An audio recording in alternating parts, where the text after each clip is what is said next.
Go to Jeremy. It's often said that if we change the law to recognise same-sex marriage, this will give same-sex couples what they want and it won't affect anyone else. I think that I speak for many supporters of traditional marriage when I say that what sets marriage apart from other loving relationships is that a man and a woman are capable of having children together, or at least normally they are. Having as opposed to just raising them together.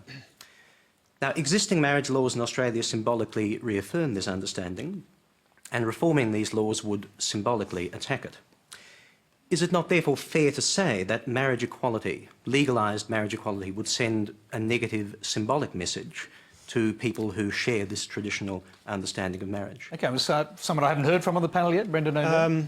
Well, here's what freaks me out about gay marriage. It presents itself as this kind of liberal, civil rights-y issue, but it has this really ugly, intolerant streak to it. Anyone who opposes gay marriage is demonised, harassed.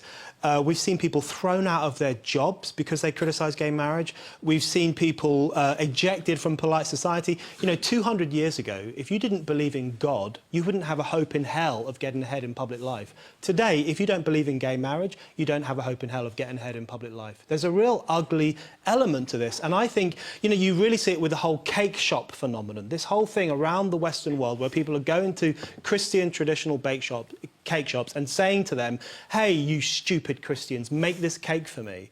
And if they don't, they call the police. There are equality cases. Shops have closed down. It's like a 21st century form of religious persecution. It's horrendous. And I think, you know, it's, of course, some people support gay marriage, as we've heard. That's absolutely fine. But what's extraordinary and unacceptable is that they cannot tolerate the existence of people who do not support gay marriage. And I think we sometimes fail to understand how extraordinary that is. And I think the reason Tony Abbott is very defensive on this issue and is erming and ahhing and shifting from the free vote to the not free vote and all this stuff, he clearly has a problem with gay marriage. But he can't articulate it because we live in a climate in which it's not acceptable, as we've just seen in Sam's attack on Katie, calling her hateful and saying she's talking claptrap.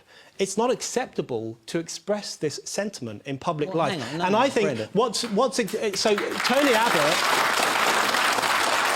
Tony Abbott is now being described as someone from the Dark Ages for believing what humanity has believed for thousands of years. Within the space of a decade, something that humanity believed for thousands of years has suddenly become a form of bigotry, a form of hate, something you're not allowed to express in public life. That extraordinary shift in intolerance is something I think all liberals, like me, should be worried about. Gay marriage is not a liberal issue. It has a deeply illiberal streak.